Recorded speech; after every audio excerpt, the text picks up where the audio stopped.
My name is Dr. Evelyn Reed, and for as long as I can remember, the universe has been my greatest puzzle. Its vastness, its intricacy, its endless mysteries, it all called to me as though it held secrets meant for me to uncover. I devoted my life to science, not just as a career or a passion, but as my guiding principle. My days were spent immersed in equations, theories, and the pursuit of knowledge, and I was certain that every answer could be found through logic and reason. Science was my compass, my truth, and my purpose. Or so I thought.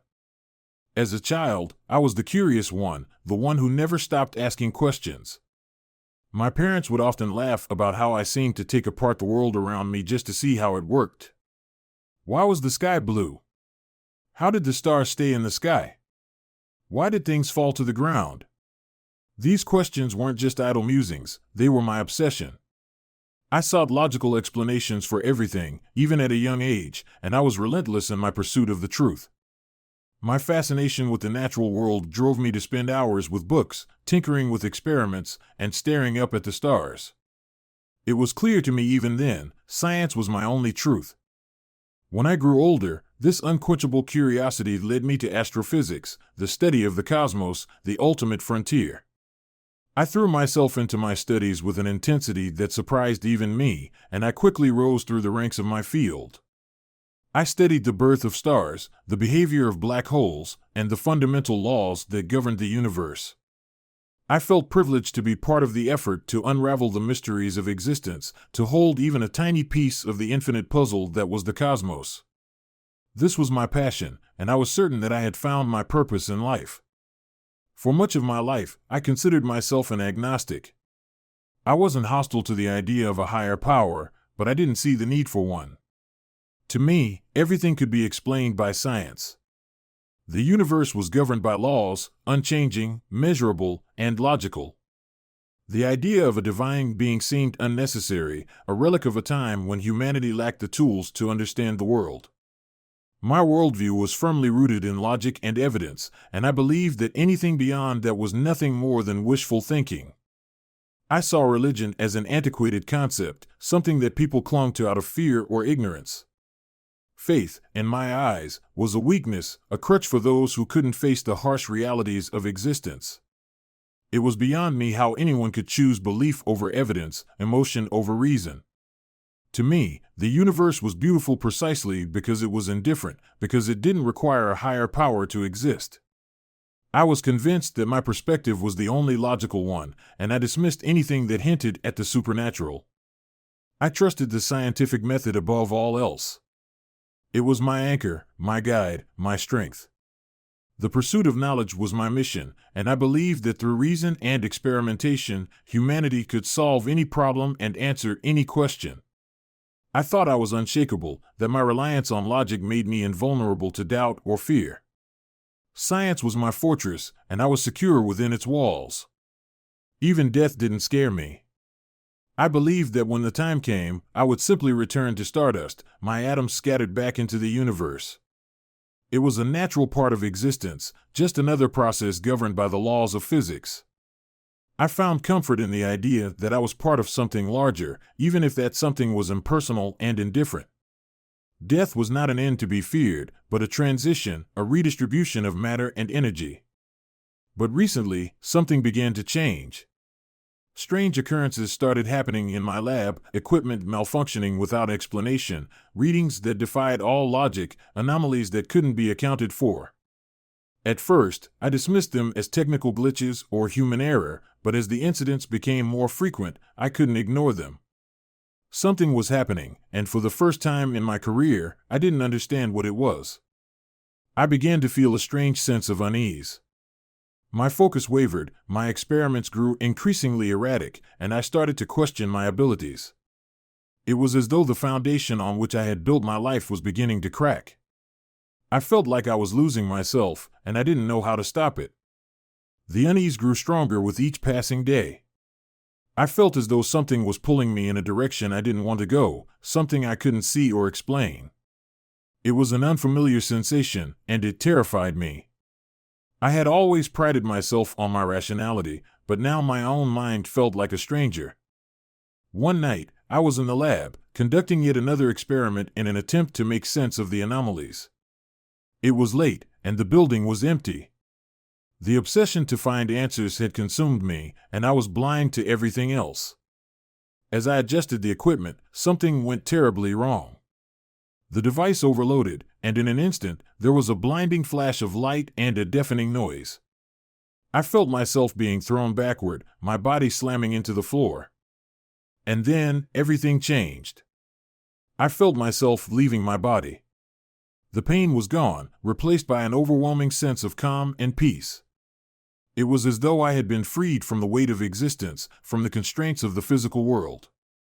For the first time in my life, I felt truly free. I looked down and saw my body lying on the floor of the lab, surrounded by the shattered remains of my equipment. I was a detached observer, watching the scene unfold as though it were happening to someone else. I felt no fear, no sadness, no attachment to the world I was leaving behind. I realized that I was no longer bound by the physical world. Something was pulling me away, something I couldn't resist. It was a force unlike anything I had ever encountered, and I knew I had to follow it.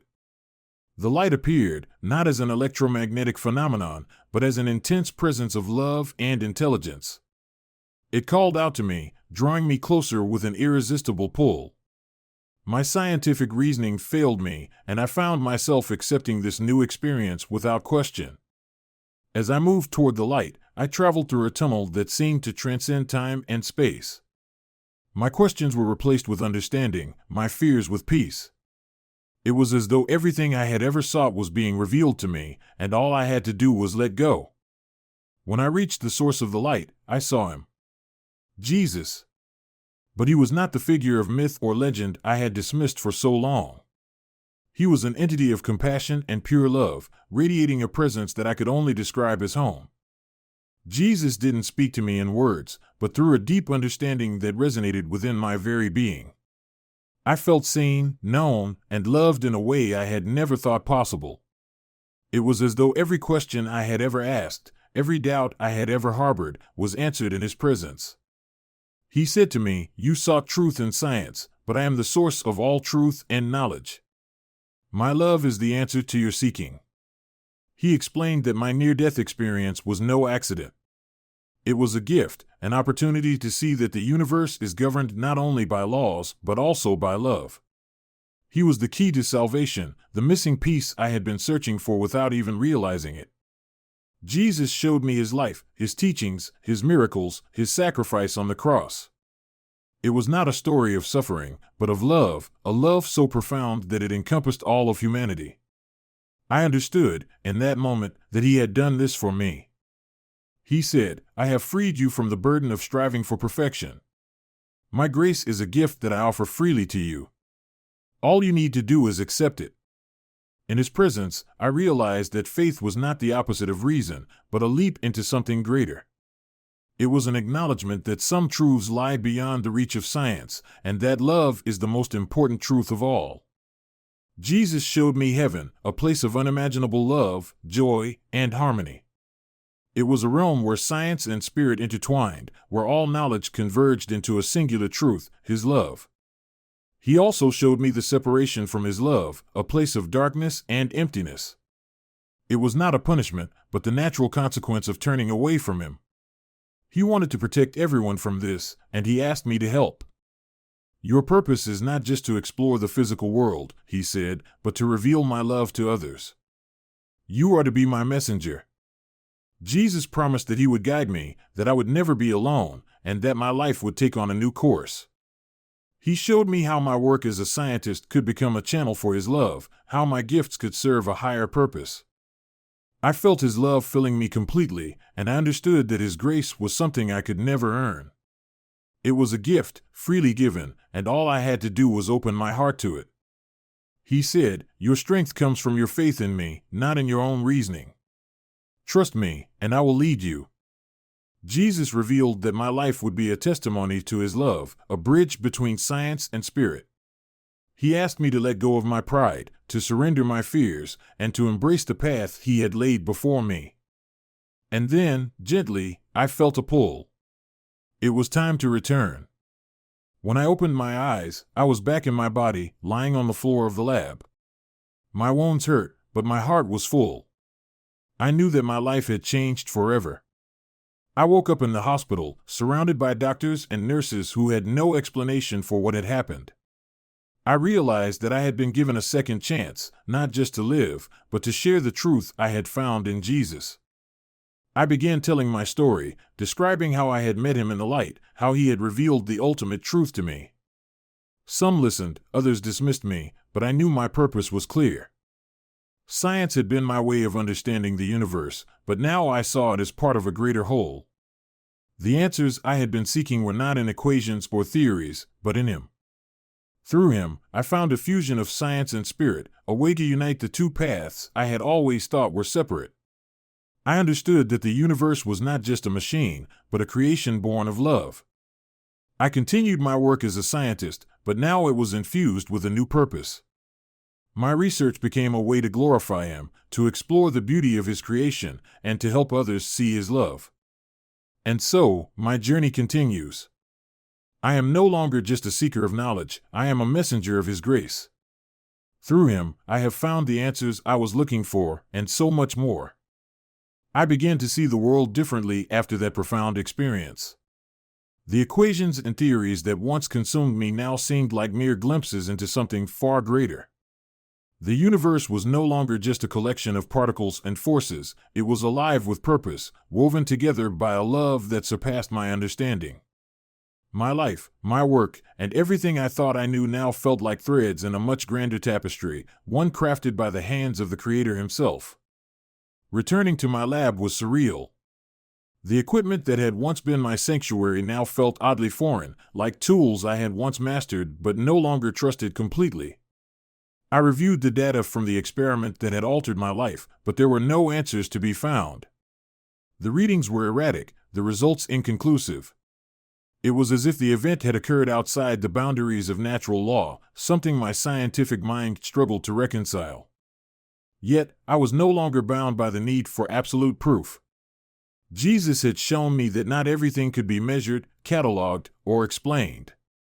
Some truths existed beyond the reach of science, and I had glimpsed one of the greatest of them, his love and grace.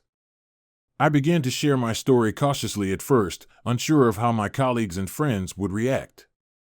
Many of them dismissed me outright, chalking up my experience to a hallucination or the result of a brain injury.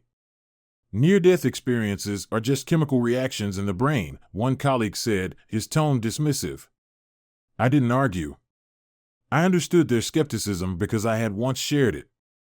But I also knew the truth of what I had experienced, and I was determined to share it regardless of the doubters. Others were more receptive. A younger researcher in my department approached me quietly one day after a lecture. "Dr. Reed," she said hesitantly, "I've been struggling with faith and science for a long time. Hearing your story, it gives me hope that maybe they aren't so incompatible after all." Her words stayed with me, a reminder that even if only one person found hope in my testimony, it was worth sharing. The more I spoke about my experience, the more I realized how deeply divided the worlds of science and faith had become. Many people believed you had to choose one or the other, that they were fundamentally at odds. But Jesus had shown me otherwise. Science, I now understood, was a gift, a way to explore and appreciate his creation. It was not the enemy of faith, but a complement to it, a tool to uncover the wonders of the universe he had designed. I began giving talks that blended my scientific expertise with the spiritual truths I had learned. At first, the audiences were small church groups, community organizations, but word began to spread. People were curious about this astrophysicist who claimed to have met Jesus, who spoke of light and love in the same breath as equations and cosmology. One evening, after a particularly emotional talk, an elderly man approached me. His hands trembled as he reached out to shake mine. "Dr. Reed," he said, his voice thick with emotion, "I've spent my entire life searching for meaning. I've always been a man of science, but hearing you speak tonight, I feel like I've found something I didn't even know I was missing." Moments like that reminded me of my purpose. Jesus had entrusted me with a mission, and I was determined to fulfill it. I wasn't just a scientist anymore, I was a messenger, a bridge between two worlds that had long been at odds. I also found a new family in the faith community. These were people who welcomed me with open arms, who didn't care about my past skepticism or my intellectual pride. They saw me as I was, someone who had been transformed by grace. Together, we prayed, worshiped, and shared our stories, and I felt a sense of belonging I had never known before. But my journey wasn't without challenges. My newfound faith sometimes put me at odds with my scientific peers. Grants became harder to secure, and invitations to conferences grew less frequent. Some colleagues avoided me altogether, unwilling to engage with someone they saw as having abandoned reason. Yet, I was never truly alone. Whenever I felt discouraged, I would remember Jesus' promise, "I will guide you, and you will never walk alone." His words were a source of strength, a reminder that my purpose was greater than the approval of others. I also began to see opportunities where I had once seen obstacles. My scientific background gave me a unique platform to reach people who might otherwise dismiss matters of faith. I started writing articles and giving interviews, framing my story in a way that resonated with both believers and skeptics. Science seeks to understand the how, I would say, but faith answers the why. Over time, my work took on a new dimension. I began studying the intersection of science and spirituality, exploring how the two could inform and enrich each other. I wrote a book that chronicled my journey, blending my astrophysical insights with the spiritual truths I had learned. It was titled The Light Beyond the Stars, and it struck a chord with readers from all walks of life. The response was overwhelming. Letters and emails poured in from people around the world, scientists, clergy, students, and seekers. Some shared their own stories of faith and doubt, while others simply thanked me for giving them hope. I thought I had to choose between my love of science and my belief in God, one letter read. "Thank you for showing me that I don't." Through it all, I remained grounded in prayer and scripture. My relationship with Jesus deepened as I sought his guidance in every aspect of my life. I learned to listen for his voice, to trust in his plan even when the path seemed unclear. One night, as I was gazing up at the stars, I felt an overwhelming sense of gratitude. The universe, once a cold and indifferent expanse, now felt alive with his presence. Every distant galaxy, every particle of matter, was a testament to his glory. I realized that my journey was far from over, that I was still learning, still growing, still being shaped by his love. And so, I continue. My life is no longer defined solely by the pursuit of knowledge, but by the sharing of a greater truth. I am a scientist, a believer, and a witness to the transformative power of grace. Through Jesus, I have found not just answers, but meaning, purpose, and a love that transcends all understanding. The universe remains a puzzle, vast and complex, but now I see it as something so much more, a reflection of his infinite love. And as I move forward, I do so with the knowledge that I am part of his plan, a small but significant piece of the beautiful tapestry he is weaving. As the weeks turned into months, the impact of my transformation became more evident. The world around me, once filtered solely through the lens of equations and empirical data, now pulsed with a vibrance I had never before noticed. Even the smallest things, a child's laughter, the rustle of leaves in the wind, the glow of the moon, seemed to echo with the whisper of God's presence. I began to realize that my journey was not just about reconciling science and faith, but about seeing the extraordinary in the ordinary, about finding divine beauty in the everyday. I found myself drawn to conversations with people who were struggling with doubt. Some were scientists, like me, who felt torn between their intellectual pursuits and the longing for something deeper. Others were people who had been wounded by life, who felt abandoned or unseen, who were searching for answers to questions they hardly dared to ask. I listened to their stories, sharing my own when it felt right, and I saw how God was working through those moments. Each conversation felt like a small piece of his plan, a step toward building bridges where walls had once stood. One such encounter stands out vividly in my memory. I was approached by a young man after one of my lectures.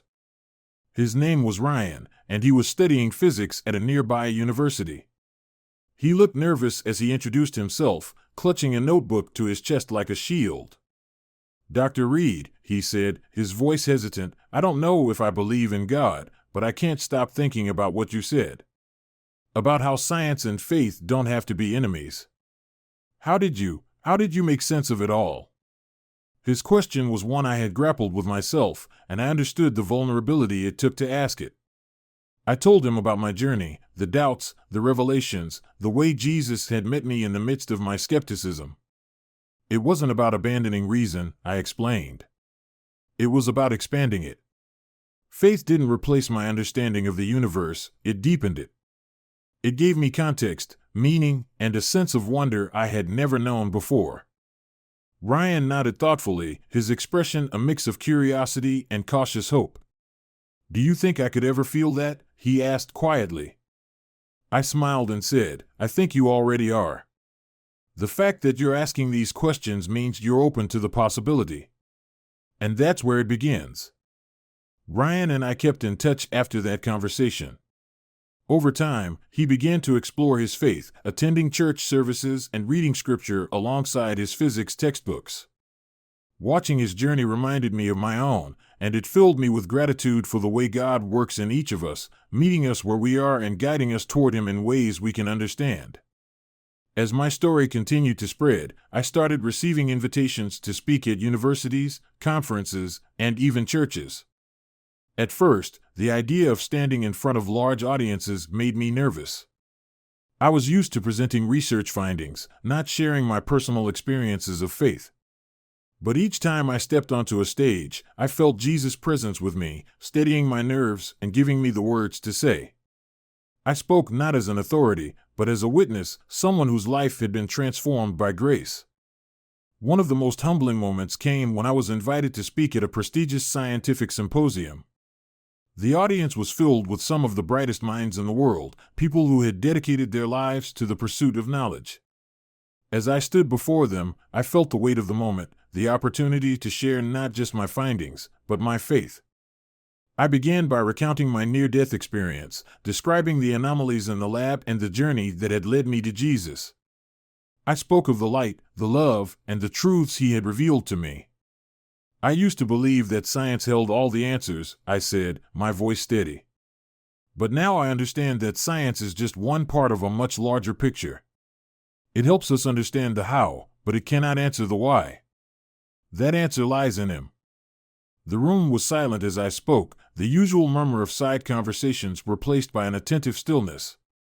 When I finished, there was a pause before the applause began, not the polite clapping of obligation, but the genuine response of people who had been moved.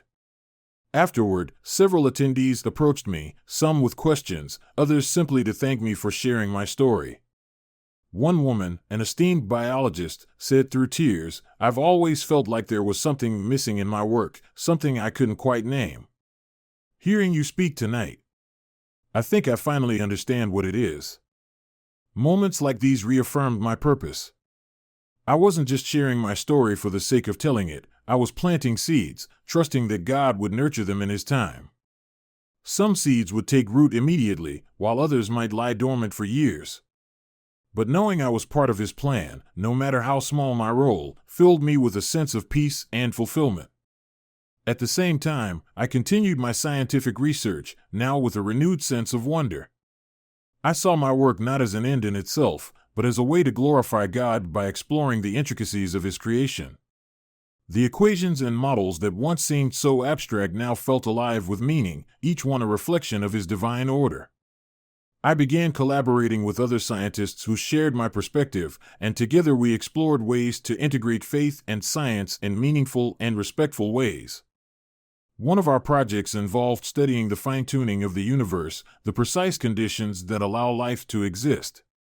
For years, this had been a topic of fascination and debate among physicists, with some attributing it to chance and others to necessity. But as I delved deeper, I couldn't help but see the fingerprints of a creator. The constants and laws of nature, so perfectly balanced, seemed to whisper of intentionality, of a love that had shaped the cosmos with care and purpose. Through this work, I found a new sense of joy. I was no longer striving to prove or disprove anything. I was simply marveling at the beauty of it all, at the way science and faith could converge to reveal a deeper truth. And as I shared these insights with others, I saw how it opened hearts and minds, bridging gaps that had once seemed insurmountable. My personal life also underwent a transformation. The relationships I had once neglected in my pursuit of career success now took on new importance. I reached out to family members I hadn't spoken to in years, apologizing for my absence and seeking to mend what had been broken. I reconnected with old friends, sharing my story and listening to theirs. And I made new connections within the faith community, finding mentors and peers who supported me in both my spiritual and scientific journeys. One evening, as I sat in my quiet home, reflecting on everything that had unfolded, I felt an overwhelming sense of gratitude. My life was far from perfect. There were still challenges, doubts, and moments of struggle, but I knew I was exactly where I was meant to be. Jesus had taken my brokenness, my pride, and my doubts, and He had transformed them into something beautiful. He had given me a new purpose, a new identity, and a new hope.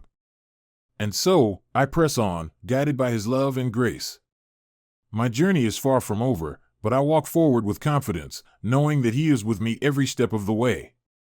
The universe may still hold mysteries I cannot comprehend, but I no longer fear the unknown. For I have seen the light beyond the stars, and I know that in Him all things are made whole. As the years unfolded, my life became a tapestry of moments that intertwined faith and science, love and discovery, doubt and trust. Each day brought new opportunities to grow, to learn, and to share the story of how Jesus had reshaped my understanding of the universe and my place within it. The journey was not always easy, but it was always meaningful, and I felt His guidance in ways both subtle and profound.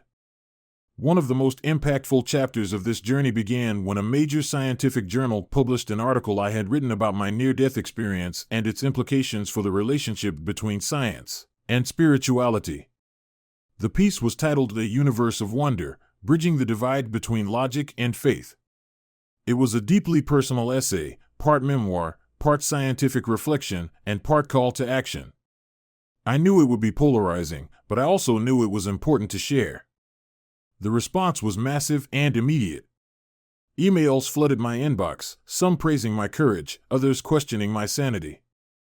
Scientists debated the article in forums and conferences, while faith communities embraced it as a testament to the power of God working in unexpected ways. I was invited to participate in panel discussions, debates, and interviews, and I found myself at the center of a conversation that was bigger than I had ever imagined. One particularly memorable event was a televised debate with a prominent atheist scientist. His name was Dr. Marcus Ellison, and he was known for his sharp intellect and even sharper criticisms of religion. As we sat across from each other under the bright studio lights, I could feel the tension in the room. The moderator introduced us, and the discussion began. Dr. Ellison started with a series of pointed questions. "Dr. Reed, you've dedicated your life to science, to the pursuit of empirical evidence. How do you reconcile that with your newfound belief in something as unprovable as God?" I took a deep breath, silently praying for wisdom. "Dr. Ellison," I began, "science and faith are not opposites. They are two lenses through which we can view the same reality. Science seeks to understand the mechanisms of the universe, the how. Faith seeks to understand the purpose, the why. My experience showed me that these perspectives are not in conflict but are complementary. Together, they provide a fuller understanding of existence." He countered with a skeptical smile. "But isn't faith just a way of filling in the gaps when science doesn't have the answers?" I shook my head. "Not at all. Faith isn't about gaps, it's about context.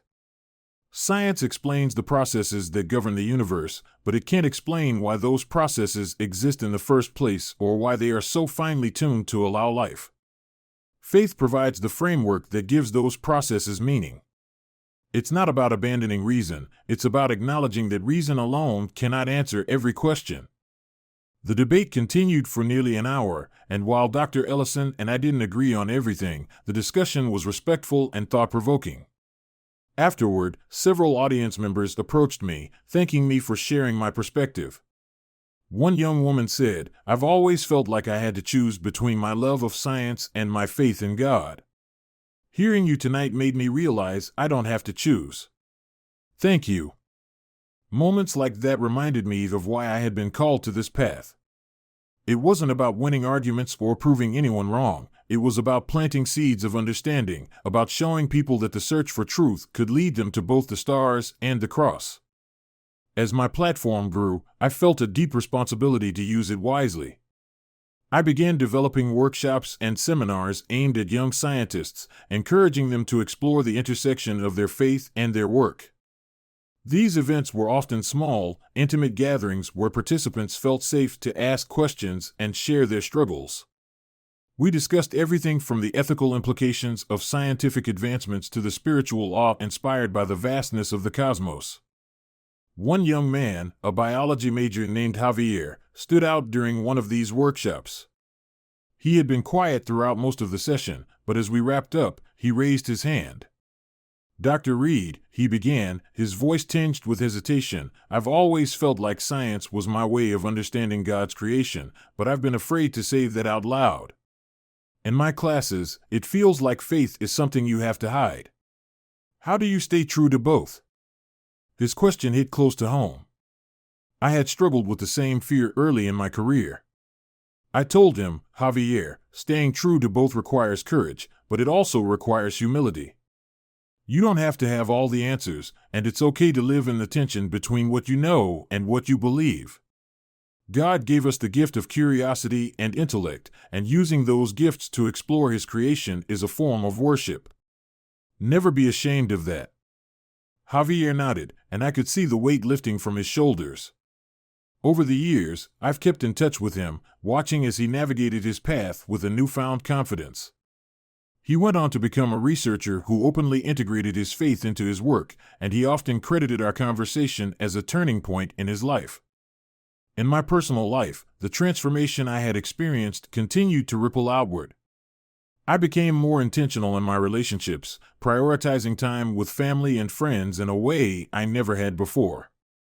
My parents, once skeptical of my shift toward faith, began attending church with me after hearing my story. They told me they had always prayed for me, even when I was distant, and seeing their faith deepen was one of the greatest joys of my life. I also found love in an unexpected place. At a conference on science and spirituality, I met a theologian named Daniel. He had a gentle demeanor and a way of speaking that made complex ideas feel accessible. We struck up a conversation during a break, and what began as a discussion about the philosophical implications of quantum mechanics soon turned into something much deeper. Over the course of months, our friendship grew into a partnership rooted in mutual respect and a shared passion for exploring God's creation. Daniel and I eventually married, and together we've built a life that blends our love for science, faith, and each other. Through it all, I've continued to feel Jesus' presence guiding me. He has opened doors I never expected, provided strength when I felt weak, and reminded me of His purpose in moments of doubt. The path He has laid before me is not always clear, but I have learned to trust Him, knowing that He sees the bigger picture even when I cannot. As I reflect on my journey, I am struck by how far I've come, from a skeptic who saw faith as a weakness to a believer who sees it as the foundation of all truth. The universe that once seemed cold and indifferent now feels alive with meaning, a testament to the love of its creator. And while there is still so much I do not know, I am at peace with the mystery, for I know that in Jesus I have found the ultimate answer. My story is not unique in the sense that it belongs to me alone. It is part of the greater story of humanity's search for meaning, a story that begins in the stars and ends in the arms of the one who created them. And as I continue to walk this path, I do so with a heart full of gratitude, knowing that I am part of something far greater than myself. As the years rolled on, I began to see my role not just as a scientist or a believer, but as a bridge builder, someone who could help others see the harmony between two worlds that so many believe to be irreconcilable. My story transcended my own experience. It became a means to inspire others to ask questions, to explore, and to open their minds to the possibility that faith and science were not adversaries, but partners in the pursuit of truth. One of the most profound moments came when I was invited to address a group of students at an Ivy League university. The event was titled Faith and the Frontiers of Science, and the auditorium was packed. Some attendees were curious seekers, others were staunch skeptics, and many were somewhere in between. I could sense their anticipation, their desire for answers, and maybe even their hope that I could provide some clarity in the murky waters of this age-old debate. I began by sharing the story of my near-death experience, describing the light, the love, and the presence of Jesus that had completely upended my worldview. I explained how that moment had not invalidated my scientific understanding, but had instead broadened it, giving me a new lens through which to view the universe. Science, I said, is a tool, a beautiful, powerful tool, that helps us understand the mechanisms of the universe. But faith gives us a reason to marvel at it all. As I spoke, I could see the expressions of the students shift. Some leaned forward, intrigued, while others furrowed their brows, grappling with the ideas I presented. I welcomed their questions, knowing that doubt and curiosity often go hand in hand. One young woman raised her hand and asked, "Dr. Reed, how do you deal with the fact that science is based on evidence, but faith is based on belief? Doesn't that make them fundamentally incompatible?" Her question was one I had encountered many times, and I answered with the conviction born of my own journey. Faith is not the absence of evidence, I said, but the willingness to trust in something greater than ourselves. It's not blind, it's informed by the experiences, the beauty, and the complexity of the world around us. Think about love. Can you measure it? Quantify it? Yet we know it exists. Faith operates in a similar way. It fills in the spaces that science can't touch, not because science is lacking, but because faith addresses a different kind of truth. The discussion that followed was lively and challenging, and I left the event feeling both invigorated and humbled. These students were the future, bright, questioning, and eager to understand the world. If even one of them walked away with a new perspective, then my work was worth it. Outside of speaking engagements and academic discussions, my daily life became a testament to the transformation I had undergone. I found joy in small, simple moments, praying with my husband Daniel, volunteering at our church, and spending quiet evenings watching the stars. Each twinkling light in the night sky reminded me of the journey that had brought me here, of the God who had created the universe not just with power, but with love. One particularly moving experience came when I was invited to collaborate with a group of theologians and scientists on a project aimed at fostering dialogue between faith communities and the scientific world. The initiative, called the Harmony Project, sought to create resources, workshops, and educational materials that showed how science and faith could coexist and even enrich one another. It was a dream come true, an opportunity to combine my passions and contribute to something that could make a real difference. During one of our meetings, a theologian named Father Michael shared a story that has stayed with me ever since. He told us about a young boy in his congregation who had asked, if God made everything, who made God? The question, spoken with the innocent curiosity of a child, captured the essence of what so many of us wrestle with, the yearning to understand the infinite. Father Michael had answered, God wasn't made. He just is. He's the reason there's something rather than nothing, the source of everything we see and everything we can't. It was a simple yet profound answer, and it reminded me of the wonder that had first drawn me to science. The same wonder, I realized, was at the heart of my faith. As the Harmony Project grew, we began to see its impact ripple outward. Schools adopted our materials, churches used our workshops to engage with their communities, and scientists who had once dismissed faith as irrelevant found themselves reconsidering their assumptions. It was not about converting anyone or proving one perspective right and another wrong. It was about creating space for dialogue, for questions, and for the kind of exploration that leads to deeper understanding. Through it all, I continued to write, speak, and research, always striving to honor the calling Jesus had placed on my life.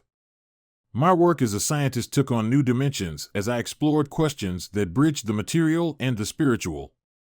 I delved into topics like the origins of the universe, the nature of consciousness, and the intricate balance of life on Earth.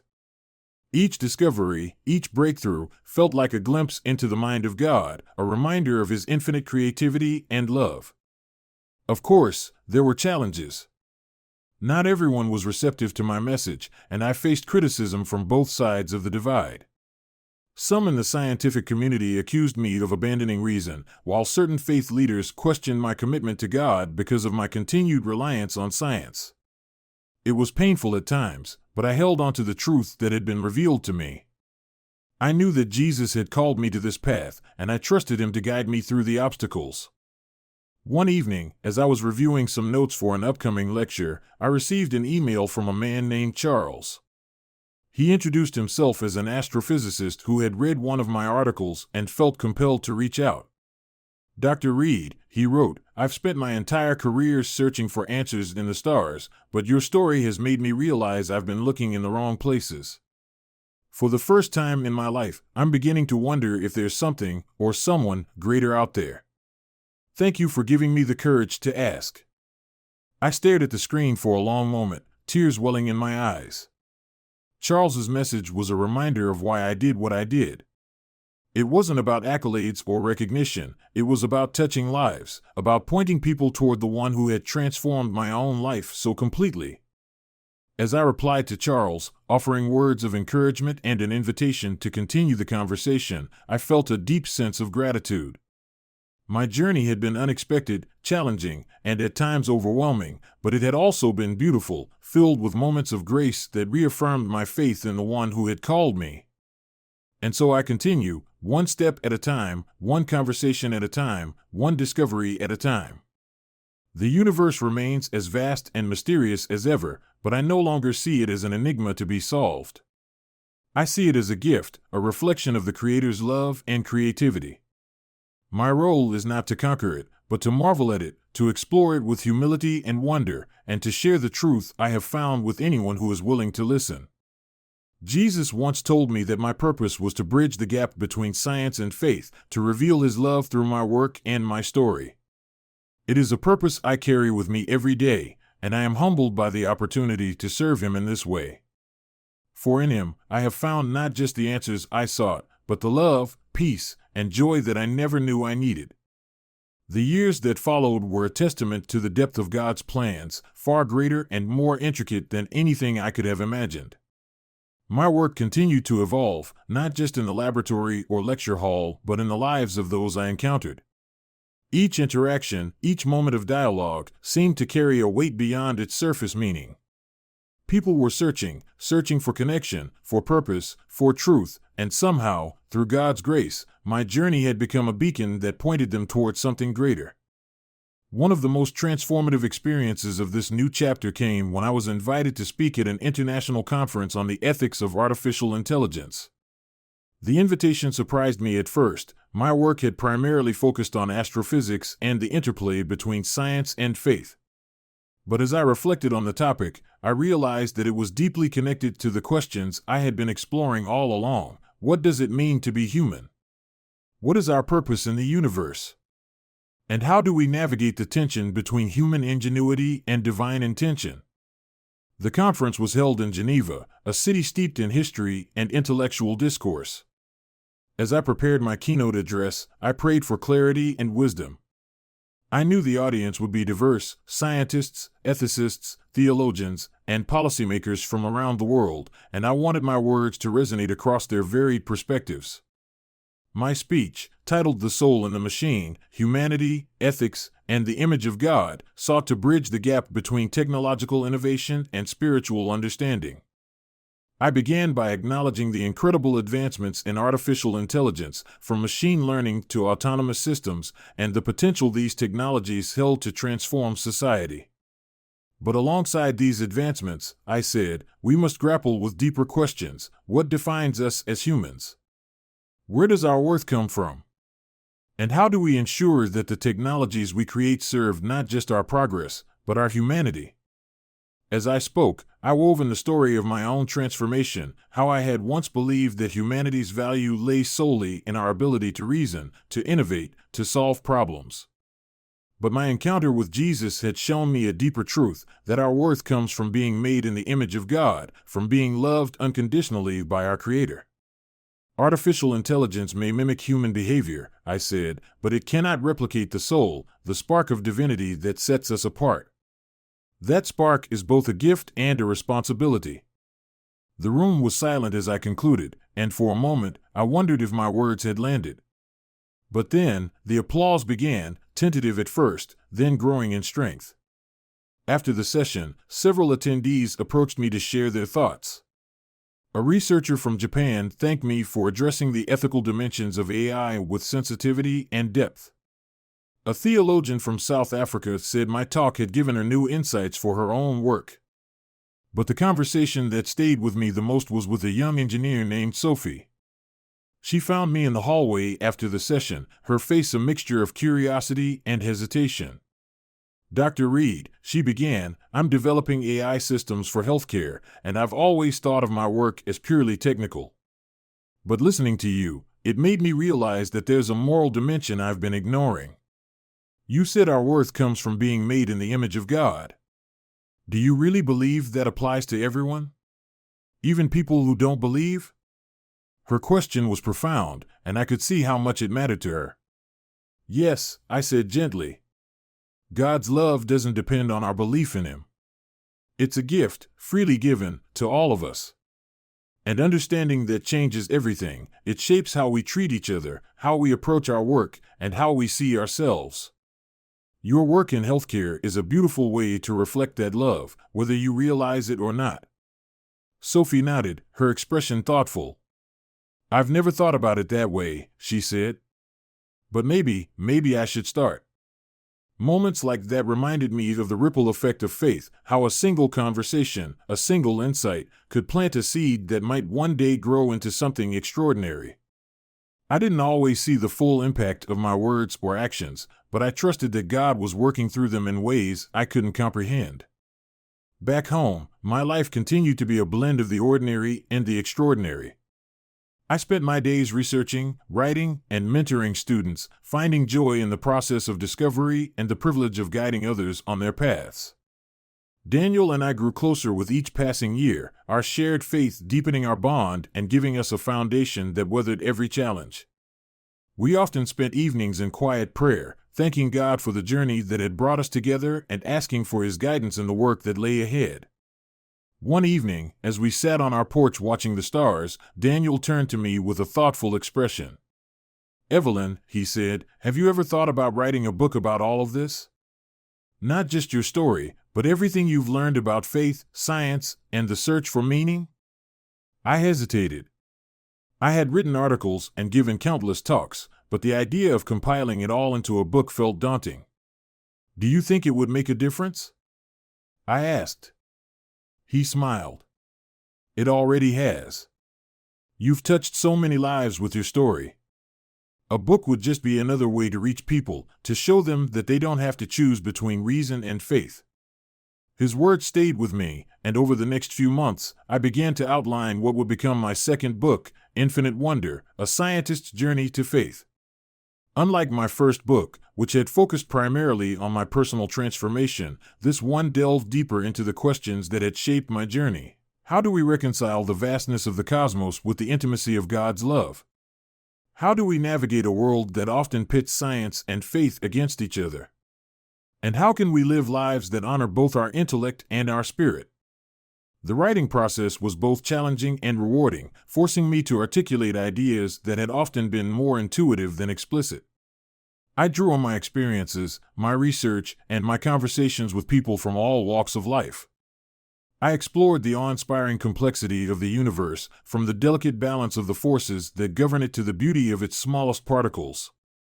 And I wove in the spiritual truths that had transformed my life, showing how they brought meaning and purpose to the vastness of it all. When the book was published, the response was overwhelming.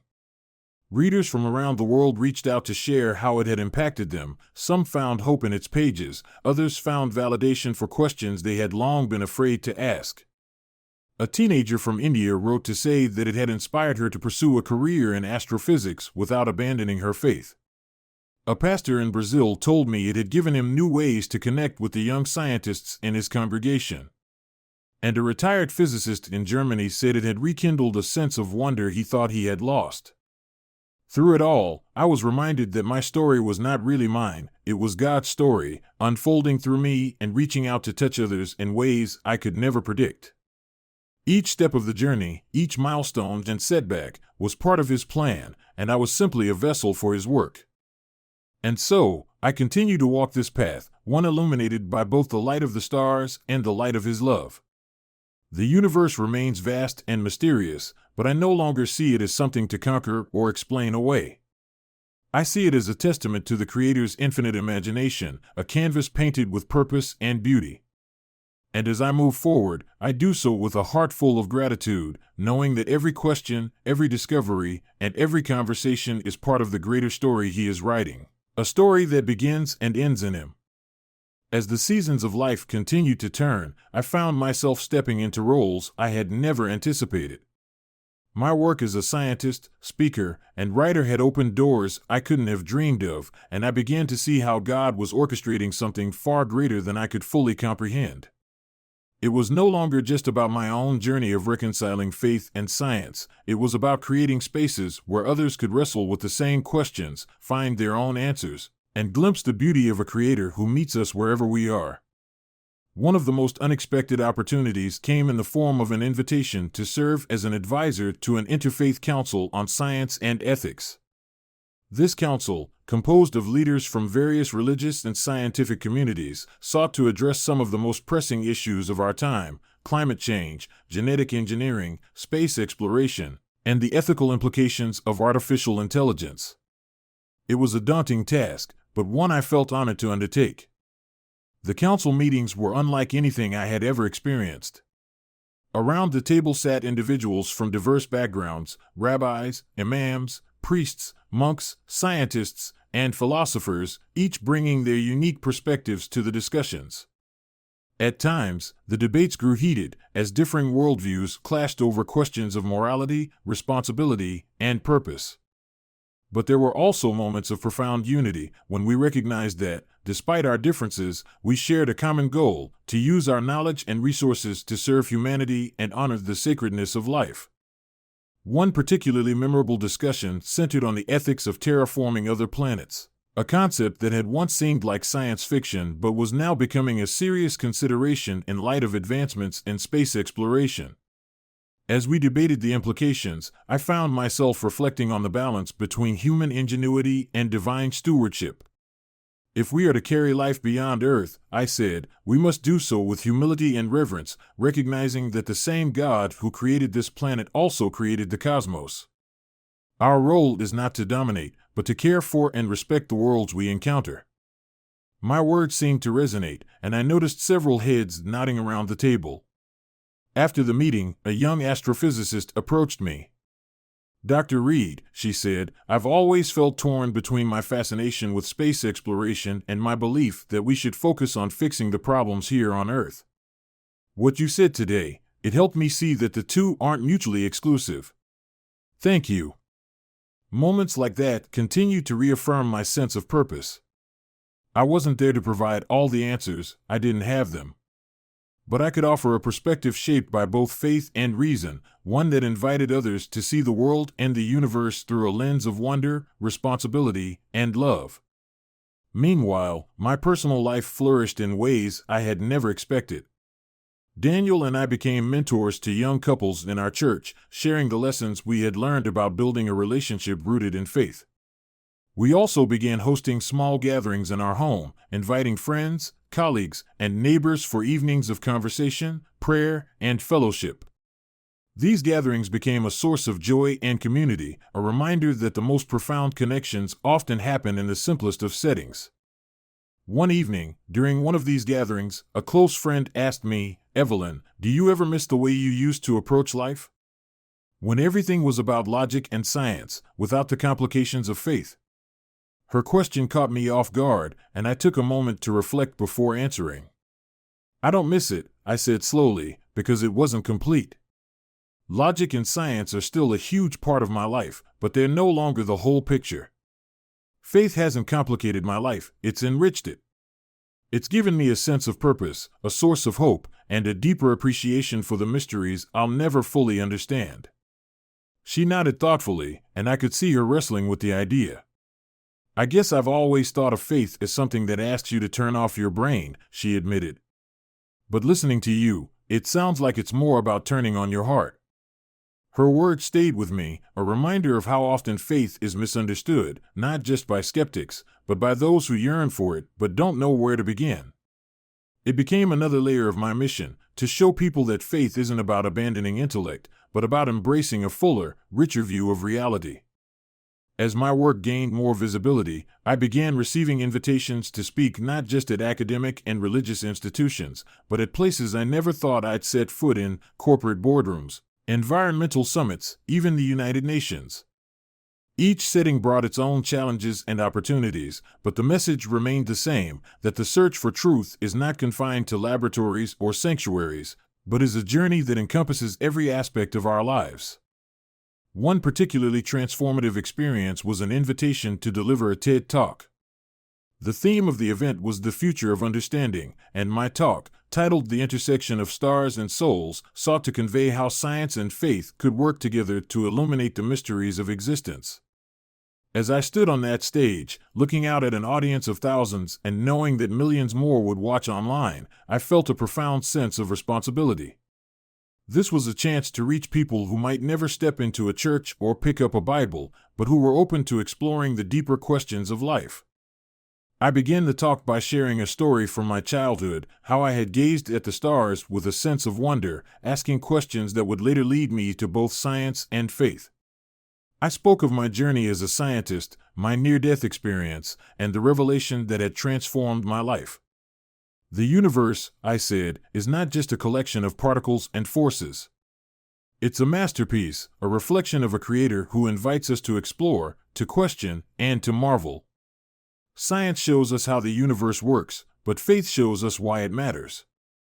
The response to the talk was overwhelming. Messages poured in from around the world, some from people who shared my faith, others from those who didn't but were moved by the ideas I presented. A physics professor in Australia wrote to say that the talk had given him a new way to approach his teaching. A young woman in Egypt said it had inspired her to pursue a career in astrophysics. And a man in Canada, who described himself as an atheist, wrote simply, "You made me think." Thank you.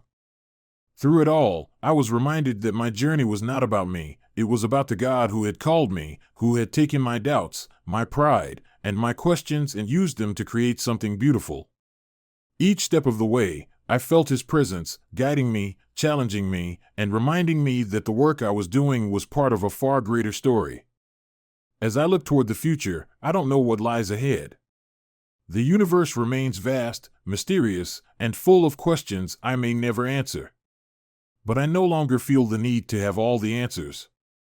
I'm content to marvel, to explore, and to trust in the one who holds it all together. My journey is far from over, but I walk forward with a heart full of gratitude, knowing that every step is part of the story He is writing, a story of light, love, and infinite wonder. Years passed, and with them came the quiet settling of a life fulfilled. I had traveled far and wide, spoken to countless people, and shared my story in ways that I hoped had made a difference. But as time went on, I felt a gentle pull to slow down, to step back from the public eye and embrace the quieter joys of life. It wasn't a retreat, but a return, to simplicity, to reflection, to the essence of the journey that had brought me so far.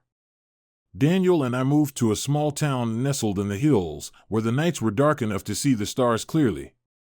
It was a place where life moved at a slower pace, where neighbors knew each other by name, and where the beauty of creation was on full display in every sunrise and every rustling breeze. Our home became a sanctuary, not just for us, but for others, a place where friends, family, and even strangers could come to find rest, conversation, and a reminder of the love that binds us all. I spent my days writing, not for publication but for the joy of it, letters to old friends, reflections in my journal, and notes of encouragement to former students and colleagues. I continued to mentor young scientists, many of whom were navigating their own journeys of faith and reason. Their questions, their struggles, and their triumphs reminded me of where I had been and filled me with hope for where they might go. One evening, as I sat on the porch with Daniel, gazing at the familiar constellations above, he turned to me with a smile. "Do you ever think about how far you've come?" he asked. "About the way your life has unfolded?" I took a moment to answer, my eyes tracing the arc of the Milky Way. "I think about it all the time," I said. "But what amazes me most isn't how far I've come, it's how perfectly God has woven it all together. Even the parts that felt broken, the moments of doubt and pain, were part of His plan. I wouldn't change a thing, because every step brought me closer to Him." Daniel nodded, his hand finding mine. "It's a beautiful story," he said softly. "And it's not over yet." He was right, of course. Though the pace of my life had slowed, the journey was far from finished. Each day brought new opportunities to love, to learn, and to grow. Each conversation, each act of kindness, was a chance to reflect the light of the one who had transformed my life so completely. One particularly poignant reminder of this came when I was invited to speak at a small local church. It was a modest congregation, far removed from the grand stages I had once stood on, but the invitation felt special. The pastor, a kind and thoughtful man named Henry, had read my books and thought my story might resonate with his community. The church was packed that Sunday, not because of me, but because of the warmth and closeness of the congregation. As I stood at the pulpit, looking out at the faces of people who had come not for spectacle but for connection, I felt a deep sense of peace. I shared my journey once again, not with the polished eloquence of a keynote speaker, but with the honesty of someone who had simply been changed by grace. After the service, a young boy approached me, clutching a tattered notebook. "Dr. Reed," he said shyly, "I want to be a scientist someday. But I also believe in God. Do you think I can do both?" I knelt to meet his eyes, my heart swelling with gratitude for the innocence and courage of his question. "Yes," I said firmly. "You can do both. In fact, I think your faith will make you a better scientist, and your science will deepen your faith. Never stop asking questions, and never stop believing in the one who gave you that curiosity." His smile was radiant, and in that moment, I felt the weight of all the years, all the struggles, and all the victories melt away. This was why I had walked this path, not for acclaim or recognition, but for moments like this, when a seed of hope could be planted in the heart of someone just beginning their own journey. As I left the church that day, the words of a favorite scripture echoed in my mind. "The heavens declare the glory of God, the skies proclaim the work of His hands." Psalm 19 verse 1. The universe, vast and mysterious, continued to speak of His majesty, and I was content to listen, to marvel, and to share that wonder with others. In the end, my story is not about me. It's about a God who takes our doubts, our questions, and our brokenness and turns them into something beautiful. It's about a Creator who speaks through the stars, whispers through the wind, and meets us in the quiet places of our hearts. It's about a love so vast and so intimate that it encompasses both the farthest galaxies and the smallest moments of our lives. As I write these final words, the sky outside my window is alight with the first blush of dawn. The stars are fading, but their light remains, a reminder of the one who placed them there.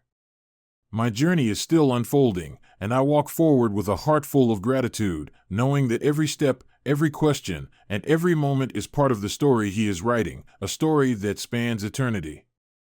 And so, under the endless sky, I rest in the knowledge that I am loved, that I am known, and that I am part of something far greater than myself. This is not the end, it is simply another beginning.